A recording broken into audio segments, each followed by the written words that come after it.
वंदे मातरम, जय श्री राम, जय हो भारत का संविधान। आज आपल्या समक्ष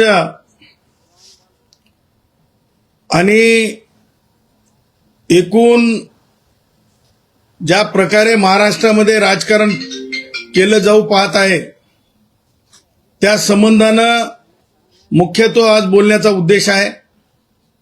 विद्यार्थी चळवळीमध्ये प्रदीर्घ काळ काम केलेला एक छोटासा कार्यकर्ता म्हणा किंवा संशोधक राहिलेला विद्यार्थी म्हणा किंवा आता कायद्याचा विद्यार्थी म्हणा, म्हणून आपल्या समक्ष बोलत आहे। बोलताना मला खास करून एक बाब लक्षात आणून द्यायची आहे, ती म्हणजे ज्या प्रकारे वैद्यकीय परीक्षेच्या आधारावर आणि त्या विद्यार्थ्यांच्या भावनांच्या आधारावर इमोशनल ब्लॅकमेलिंग करून जे राजकीय ज्या प्रकारची पोळी भाजण्याचा प्रयत्न म्हणजे देशात आणि राज्यात सुद्धा चालू झाला आहे, आणि म्हणून विद्यार्थ्यांच्या भावनांना इमोशनल ब्लॅकमेलिंगचा आधार घेत जे आंदोलन दिल्लीमध्ये चालू आहे, त्या आंदोलनाला लोकशाहीमध्ये प्रत्येकाला आंदोलन करण्याचा अधिकार आहे, इथपर्यंत ठीक आहे। परंतु आंदोलन करणारे भारताच्या संविधानाला मानतात की नाही, असा माझा प्रमुख प्रश्न आहे। जर आंदोलन करणारे भारताच्या संविधानाला मानत असतील तर माननीय उच्च न्यायालयाने मुंबईच्या देखील जरांगेची प्रकृती जेव्हा खराब होत होती त्यावेळेस जे निर्देश दिले होते, आणि दिल्ली उच्च न्यायालयामध्ये सुद्धा सोनम वांगचुक यांच्या बाबतीमध्ये जे याचिका दाखल झालेली आहे संविधानिक भूमिकेच्या आधारे, म्हणजे राईट टू लाईफच्या आधारे, मग सोनम वांगचुकांना हे सांगायचंय का की ते संविधानापेक्षा मोठे आहेत, देशामध्ये आक्रमकता आणून ह्या सगळ्या गोष्टी का केल्या चालल्यात, तर युवकांना भावनिक आधार बनवला चाललाय। मला दुसरा मुद्दा म्हणजे तुम्हाला मरेपर्यंत उपोषण करता येत नाही, मरेपर्यंत उपोषण करता येत नाही हे सत्य असताना का तुम्ही संविधान विरोधी ढोलकी वाजवत आहात, संविधान विरोधी हलकी वाजवत आहात, संविधान विरोधी हलकी वाजवत आहात। दुसरा मुद्दा, भारताच्या संविधानाने निर्मित सीबीआयवर भरोसा नाही का सोनम वांगचुकचा? मला सांगा। त्याचबरोबर मला या निमित्ताने हे विचारायचंय, आता काय राज ठाकरेला सोनम वांगचुकला तपास अधिकारी करायचंय का? सोनम वांगचुक आणि राज ठाकरेला वैद्यकीय पूर्व परीक्षेचं मला म्हणजे आमच्या ढोबळ भाषेत म्हणायचंय तर काय ढेकळं कळतात का? कोणत्याही भावनांवर स्वार व्हायचं? मला आमच्या गुराखी भाषेतच सांगायचं झालं तर राज ठाकरे आता वाजंत्री झाल्यासारखं हलकी वाजवणारे झालेत का? आणि स्वतःचे विषय संपले का? आणि म्हणून अशा प्रकारच्या भावनिक अत्याचाराला कुठेतरी थांबवलं पाहिजे। पूर्व परीक्षा असतील किंवा परीक्षा असतील त्याच्यामध्ये जर काही अक्षम्य चुका किंवा पेपर फुटीचे प्रकरण हे निंदनीय गंभीर असले तरी न्याय संस्थेवर, विशेष तपास यंत्रणेवर विश्वास ठेवायचा असतोच। आणि ह्या सर्व गोष्टी लक्षात घेता मुंबईमध्ये सुद्धा आता मोर्चा काढला जाईल किंवा मोर्चाला आता मुंबईचा पाठिंबा तुम्ही असं माध्यम सुद्धा हे जे डबल ढोलकीवाले आहेत त्यांच्यातून तुम्ही बातम्या दाखवतात. मुंबईचा कशासाठी पाठिंबा आहे? आता त्यातल्या त्यात राज ठाकरे पुरतं बोलायचं झालं तर राज ठाकरेला आता पुळका सोनम वांगचुकचा. मला असं वाटतं सोनम वांगचुकच्या बाजूला त्या सोनम वांगचुकला सांगाव की आता संविधानिक दृष्ट्या राईट टू लाईफच्या दृष्ट्या तुला बसता येत नाही, त्यांना बाजूला काढा आणि राज ठाकरेंना जाऊन उपोषण करून दाखवा. बिना माल वडता माल वडायचा नाही. आणि म्हणून मला हे समजत नाही, उचलली जीभ लावली टाळाला, कोणाच्या भावनेनं पायदळी तुडवायचं. अरे ते विद्यार्थी आहेत, त्या विद्यार्थ्यांना दुसरी परीक्षा झालेली आहे, त्या परीक्षेचे निकाल अवेटेड आहेत, आरोपी अटक आहेत. असं आहे का काय पुरावा की माननीय शिक्षण मंत्री पद हे मान्यच असतात? माननीय शिक्षण मंत्री त्यांच्या बाबतीमध्ये काही हे आहे, लिंक आहे, असं काय आलंय का? राज ठाकरे टीईटीच्या बाबतीमध्ये बोलायचं ना, जरा जास्त प्रगल्भ वाटले असते. कारण राज्यात तर नाही, तुम्ही वार्डात थोड्या बहुत राहिल्यात, काही जे चांगलं काम करणारे छोटे मोठे नगरसेवक तिथपर्यंत राहिलात, त्याच्यावर तुमचं बोलणं येत नाही. परंतु तुम्हाला ज्या गोष्टी माध्यमांना आकर्षित करता येतात त्याच्यावर तुम्ही माध्यमाचे प्रतिनिधी येणार नसेल तर आता ट्विट करून सोडायले तुम्ही. ह्या सगळ्या गोष्टी डबल ढोलकी हे थांबल्या पाहिजेत. आणि त्या पुढे जाऊन राज ठाकरेच्या पार्टीत राज ठाकरेला कोणी विचारणार आहे की नाही हे असा प्रश्न आहे. म्हणजे विचारणारा म्हणजे संमती म्हणजे पाठीराख किंवा राज ठाकरेंच्या बाबतीमध्ये समर्थक आहे की नाही कोणी. कारण मी बघितलं राज ठाकरेच्या मुलाला, म्हणजे आमच्या भाषेत आम्ही आपली औलाद म्हणतो, औलादीला येऊन राज ठाकरेचं पाठराखण करण्याची वेळ आली. म्हणजे सांगायचं तात्पर्य की आपली पार्टी आपण कौटुंबिक पार्टीपर्यंत गेल्याच्या नंतर सुद्धा प्रत्येकानं राजकीय पक्ष सार्वजनिक असतात. आपण तशा प्रकारचं खुलून वागलं पाहिजे, राहिलं पाहिजे, परंतु तसं होताना दिसत नाही. आणि म्हणून ज्या प्रकारे विद्यार्थ्यांच्या बरोबर राजकारण आहे ते राजकारण थांबलं पाहिजे. आणि कुणीतरी या गोष्टी या बाबीला आपण दुजोरा दिला पाहिजे. राज ठाकरेचा पोरगा तुम्ही पत्रकारांनी दाखवलं, त्यांनी माझ्याकडे ते स्क्रीनशॉट सुद्धा आहे. म्हणे सोनम वांगचुकला पाठिंबा आहे, पण म्हणे तो कोण पोरगा, तो काय पार्टी नवीन काढली त्या मुलानं, त्याला मात्र नाही. म्हणजे काय हे सुद्धा महाराष्ट्र अभ्यास करत असतंय. समाजशास्त्राचे विद्यार्थी अभ्यास करत असतात, राज्यशास्त्राचे विद्यार्थी अभ्यास करत असतात. आणि त्याच्यामुळं आमच्याकडे म्हणतात की शेंबूड असं पुसता येणार आणि राजकारण करायला निघालास का रे भाऊ, असं म्हणतात.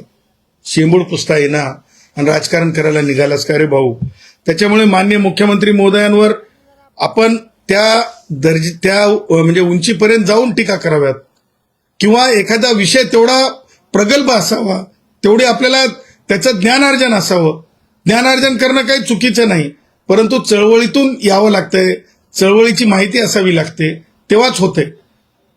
मला एक समजत नाही की राज ठाकरेनं ज्या प्रकारे म्हणजे त्याच्यावर बोलण्यापेक्षा काय आपलं ते उद्धव ठाकरे रामरक्षक स्तोत्र म्हणता आलं नाही असं तुम्ही माध्यमांनीच, म्हणजे ज्या प्रकारे म्हणजे अडखळलेपणा होता किंवा माहीत म्हणजे वाचलेलं नसेल किंवा पहिल्यांदाच वाचत असताना माणसाला त्रास होते, हे सगळं पाहिलं. आता उद्धव ठाकरे नागपूरला जाणार आहेत, त्यावेळेस राज ठाकरेंनी हे स्वतःच्या भावाला आधी विचारून घ्यावं की भाई तू गृहपाठ केला की नाही, तू गृहपाठ केला की नाही नागपूरला जाण्याच्या अगोदर. आणि म्हणून हे सगळं बोलणं आवश्यक आहे, बोलल्याशिवाय यांच्या कांटाळ्या उघडत नसतात. दुसरा मुद्दा मला तुम्हाला सांगायचा आहे की उपमुख्यमंत्री एकनाथ शिंदे साहेब आणि त्यांचे प्रतापी मंत्री प्रताप सरनाईक ह्या दोघांचा प्रताप एवढा वाढलाय. तुम्हाला सांगतो की वारंवार इमोशनल अत्याचारी भाषा केली जात आहे. एसटी महामंडळातले जे डेपो आहेत त्या डेपोंच्या बाबतीमध्ये आतापर्यंत अनेक शिवसेनेचा काळ असेल त्या काळातही ओबीसी मंत्री होते. अनेक मागासवर्गीय समाजातील मंत्री परिवहन खात्याचे मंत्री होते. परंतु एसटी मंडळाचे जे डेपो आहेत तिथं जाणारा येणारा दूधवाला आहे, तिथं जाणारा येणारा भाजीपालेवाला आहे. दूध गाडी म्हणतात प्रताप सरनाईक. माहिती नसाल, सकाळी जे गाड्या ग्रामीण भागात जातात, हल्टिंगला जातात, त्या गाड्यांना दूध गाडी म्हणतात. त्या गाड्या साठीचा डेपो, त्या सामान्य माणसं, आमचे धोतरवाले असतील, आमचे कामगार कष्टकरी असतील, भाजीपालेवाले असतील, आंबेवाले असतील, त्यांच्यासाठीचे ते डेपो आहेत. आजही डेपोत नुसती स्वच्छता कोठाय कॉन्ट्रॅक्टर कोठाय म्हणल्यानं होत असतंय प्रताप सरनाईक. आमच्या डेपोमध्ये फलाटाच्या बाजूला ग्रामीण भागात जाणारे डाली घेऊन बसलेले असतात. ती त्यांच्या हक्काची जागा आहे, ती हक्काची जागा आहे. बिल्डर म्हणून डोळ्यानं बघायची नसते, म्हणतात ना. त्या जागा त्या कष्टकऱ्यांच्या स्वाभिमानासाठीच्या आहेत. त्या जागा कष्टकऱ्यांना एक म्हणजे सुटकेचा श्वास घेऊन बसण्यासाठीच्या आहेत काम धंदा झाल्याच्या नंतर. आणि म्हणून त्या जागांवर तिरका डोळा टाकणं चांगलं नाही.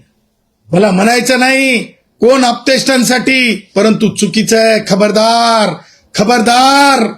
आणि म्हणे 45 प्रमाणे म्हणजे 90 वर्ष, म्हणजे 90चा आकडाच, मन 45. आणि म्हणून काय सांगणं तर म्हणे एसटीतील महामंडळातील कष्टकऱ्यांची देणे. प्रताप सरनाईक, हॉटेल कसं बांधायचं, हॉटेल कसं चालवायचं, हॉटेलचा धंदा कसा करायचा इथपर्यंत ठीक आहे.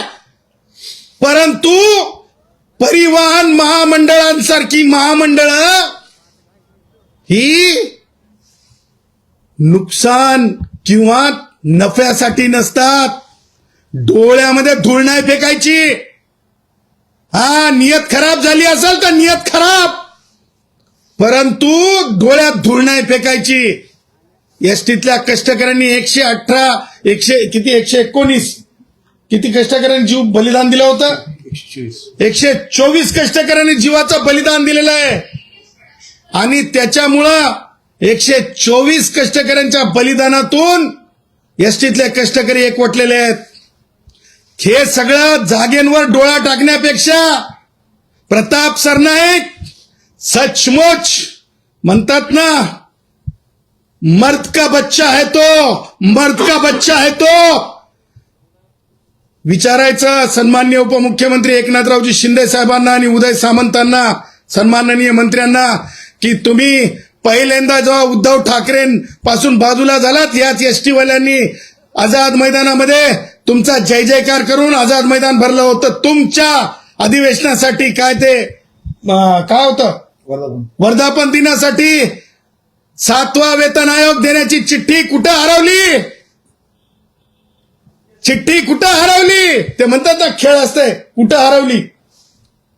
हरवली चिठ्ठी आमची 7व्या वेतन आयोगाची.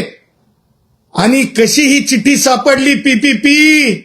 सगळे डेपो आम्हाला घशात कुणाच्या जातात ह्यापेक्षा कष्टकऱ्यांचं हित महत्वाचं आहे. आणि म्हणून प्रताप सरनाईक, ह्या जागा ह्या तुमच्या नुकसानावर विक्रीसाठी ठेवलेल्या नाहीत. कारण वेलफेअर स्टेट ही भारतीय संविधानामध्ये लिखित कायदा आहे. भारतरत्न डॉक्टर बाबासाहेब आंबेडकरांनी का लिखित कायदा केलेला आहे?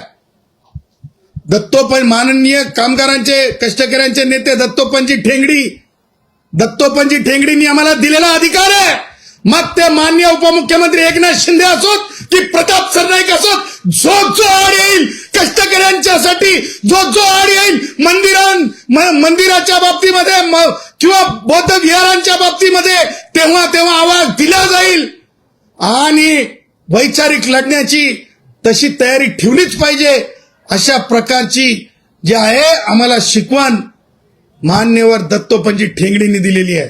आणि म्हणून ह्या ज्या जागा आहेत, ह्या जागांच्या बाबतीमध्ये आम्हाला स्पष्टपणे सांगायचं आहे की ही जागा तुम्हाला एसटीची आज दिसते. कालच्या काही काळामध्ये आपण नाशिक मधल्या झोपडपट्ट्यांची जागा बघली, ज्या गायरान जमिनीत देता येत नाहीत त्या जागा ते झोपड्यात तोडण्यात आल्या. नंतर हातापाये पडून ते झोपड्या तिथं बांधा असं सांगण्यात आलं.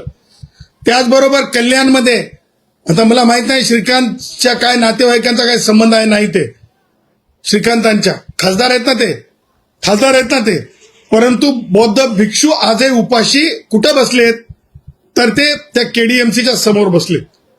आता पुन्हा एसटी महामंडळाच्या जागा लोक काय म्हणायला लागलेत, शिंदे टोळी आहे का म्हणालेत. डॉक्टरला मारहाण करतात, गरिबांच्या झोपड्या काढतात, अरे साधू संतांना रोडवर आणतात.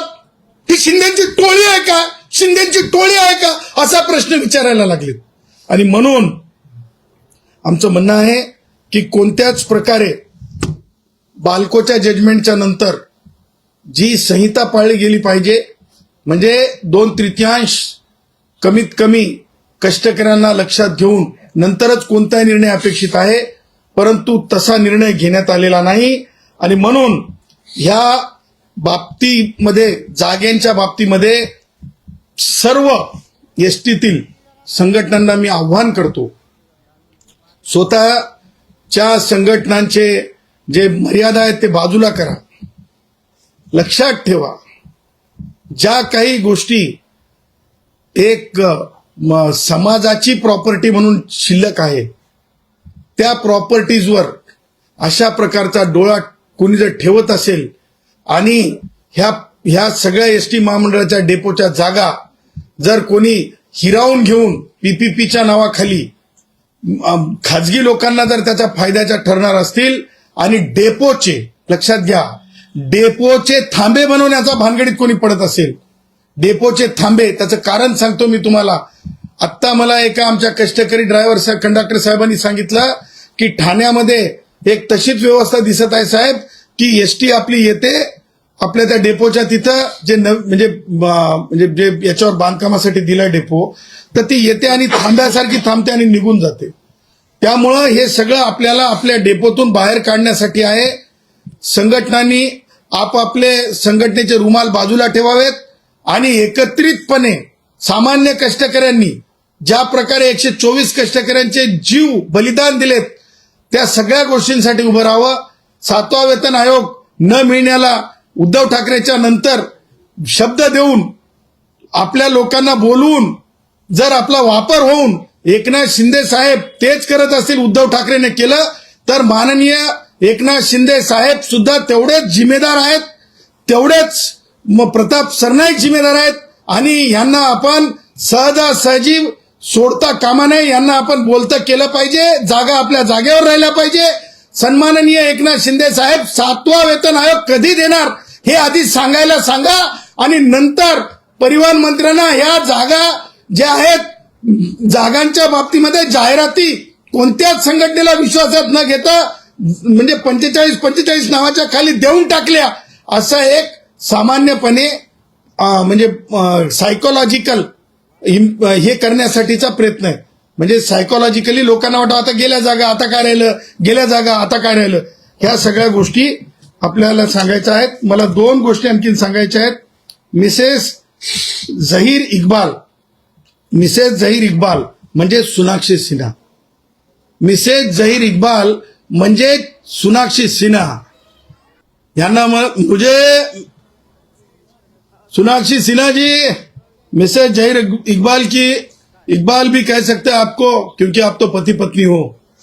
मैं आपसे कहना चाहता हूं कि आपने तो बोल दिया, अभी चुप नहीं बैठेंगे.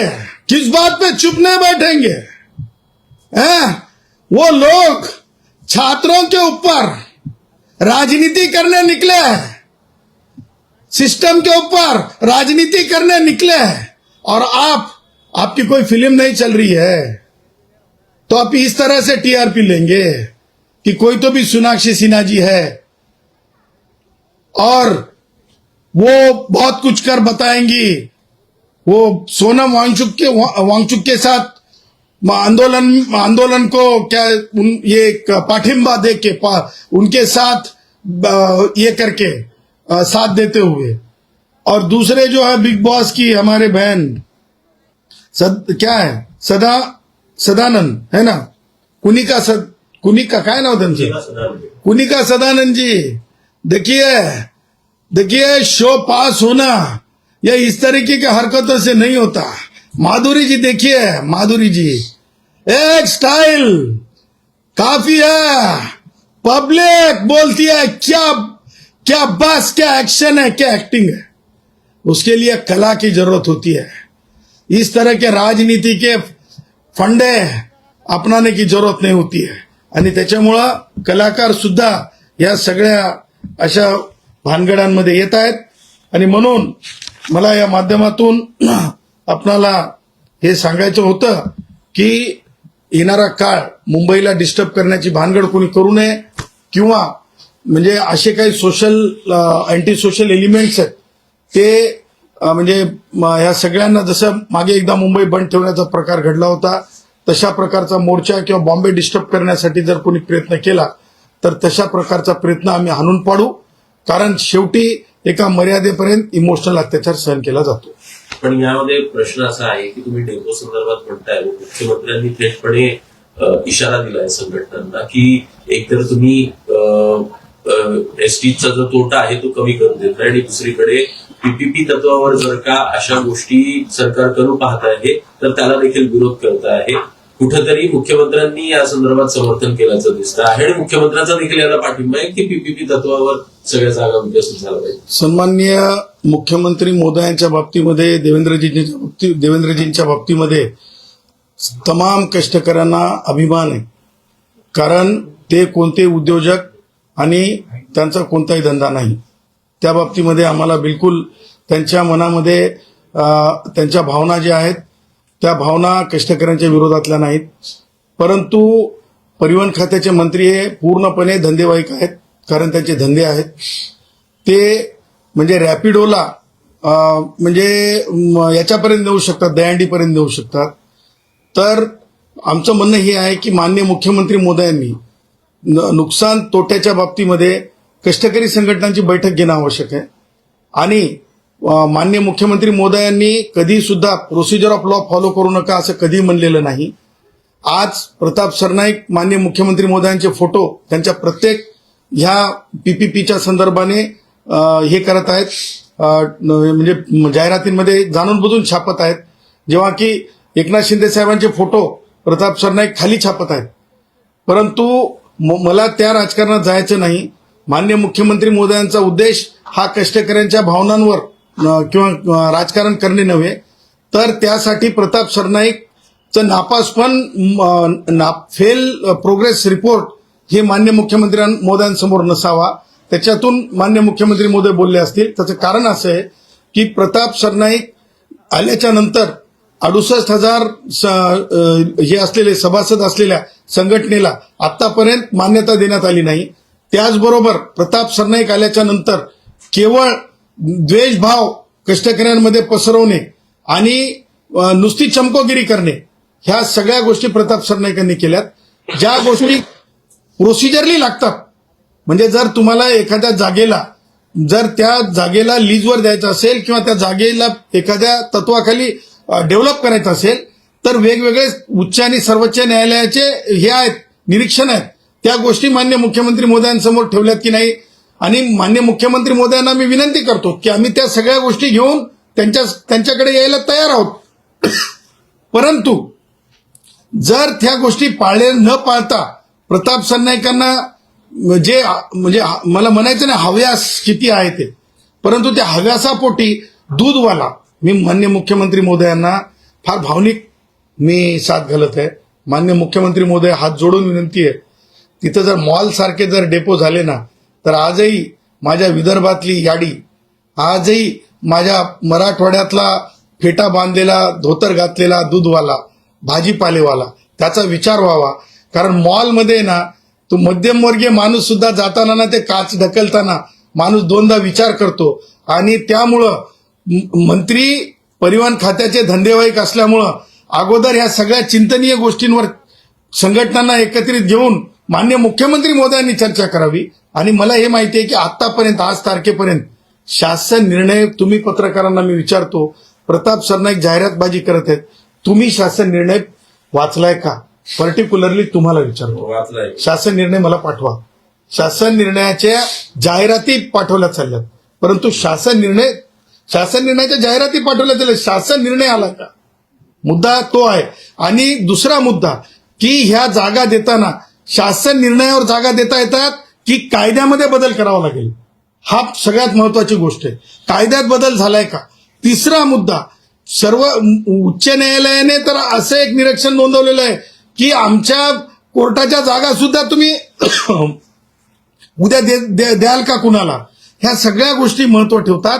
म्हणून मुख्यमंत्री महोदयांनी हे आमच्या भावना, दत्तोपंत ठेंगडींच्या विचारातून आलेल्या भावना आहेत. माननीय मुख्यमंत्री महोदय, दत्तोपंत ठेंगडींच्या विचारातून आलेल्या भावना आहेत. या भावनांचा आपण आदर करावा आणि सांगोपांग चर्चा करावी. आज माननीय मुख्यमंत्री महोदय, मला तुम्हाला सांगायचंय, मागच्या 5 महिन्यापासून प्रताप सरनाईकांचं रिपोर्ट कार्ड बघा. 5 महिन्यापासून पेन्शन नाही एसटीतल्या माणसाला. किती? 7 ऑक्टोबर पासून पेन्शनचे पैसे प्रताप सरनाईक देऊ शकणार झाले. आमची वर्गणी घेतली. ज्यांचे पैसे कापून घेतलेले त्यांचे पैसे पेन्शन न देऊ शकणारा मंत्री प्रताप सरनाईक, पेन्शन न देऊ शकणारा मंत्री प्रताप सरनाईक, पेन्शन न देऊ शकणारा मंत्री प्रताप सरनाईक. मी असा मंत्री महाराष्ट्रातल्या, देशातल्या इतिहासात पाहिला नाही की कोणाचं पेन्शन थांबवलेलं. आणि त्याच्यामुळं रिपोर्ट कार्डवर नापास असलेले मंत्री प्रताप सरनाईक आहेत. आणि या गोष्टीला, एसटी महामंडळातील जागेला भावनिक दृष्ट्या पाहावं असं आमची माननीय मुख्यमंत्री देवेंद्रजींना विनंती आहे. राष्ट्रीय स्वयंसेवक संघाला सुद्धा आमची विनंती आहे, राष्ट्रीय स्वयंसेवक संघाला सुद्धा आमची विनंती आहे, या प्रकरणामध्ये डोळसपणे पाहावं. रामरक्षा आंदोलन जे शिवसेना उद्धव बाळासाहेब ठाकरे पक्षामार्फत महाराष्ट्रभर राबवत आहे, त्याचा उद्याचा अंक आहे नागपुरात. उद्धव ठाकरे असणार आहेत आणि खासदार संजय राऊत यांनी मुख्यमंत्र्यांना त्यात सहभागी होण्याचं पत्र लिहिलं आहे. बघा, शिवसेनेचा हा पॉलिटिकल अजेंड्यावरला कार्यक्रम, प्रभू श्री रामाच्या किंवा भारतीय संविधानाच्या प्रेरणेनं, आपुलकीने हे कार्यक्रम नाही. आणि थोडी सुद्धा जर आपुलकी असती आणि रामरक्षा स्तोत्राचं जर अध्ययन झालेलं असतं तर उद्धव ठाकरेंची मुंबईतल्या कार्यक्रमात भांबेरी उडाली नसती. त्याच्यामुळं अगोदर पाठांतर झालंय काय, संजय राऊतांनी उद्धव ठाकरेलाही विचारावं आणि राज ठाकरेनं उद्धव ठाकरेची परीक्षा घ्यावी की रामरक्षा स्तोत्र म्हणजे खरोखर उद्धव ठाकरेला पाठांतर झालंय का. आणि त्याच्यानंतर इतरांना बोलवण्यासाठी किंवा इतर प्रमुखांना बोलवण्यासाठी, मान्यवरांना बोलवण्यासाठी निमंत्रण देण्याच्या भानगडीत संजय राऊतांनी पडावं. हनुमान चालीसा पठणाचा कार्यक्रम झाला होता, तेव्हा त्या दाम्पत्याला अटक करण्यात आली होती या प्रकरणामध्ये. आता नागपूरला जात आहे. बघा, एक लक्षात ठेवा, तो काळ उद्धव ठाकरेचा होता. तो काळ, त्या काळामध्ये नुसतं त्यांनाच अटक झाली नव्हती तर सामान्य कष्टकऱ्याचा आवाज बनल्यामुळे आम्हाला सुद्धा अटक झाल्या. त्या काळामध्ये अर्णब गोस्वामी सारख्या पत्रकारांना अटक झाली. त्याच्यामुळे तो काळ उद्धव ठाकरेचा काळा काळ होता. आणि आज जो काळ आहे देवेंद्रजींचा काळ आहे. आणि देवेंद्रजीच्या काळामध्ये जोपर्यंत तुम्ही लोकशाहीनुसार, डेमोक्रेसीनुसार तुमची भावना व्यक्त करता तोपर्यंत इथं कुणालाही अडचण आहे असं मला दिसत नाही. मग तो सामान्यातला सामान्य कोणत्याही वर्गाचा असो, मग तो आदिवासी वर्गातला असो, भटका असो, भटका विमुक्त असो, अनुसूचित जाती जमातीचा असो, खुल्या वर्गातला असो, मराठ्यांपर्यंतचा असो, असं कुठेही देवेंद्रजीच्या काळामध्ये जो काळा काळ होता तो बेअक्कल काळ होता.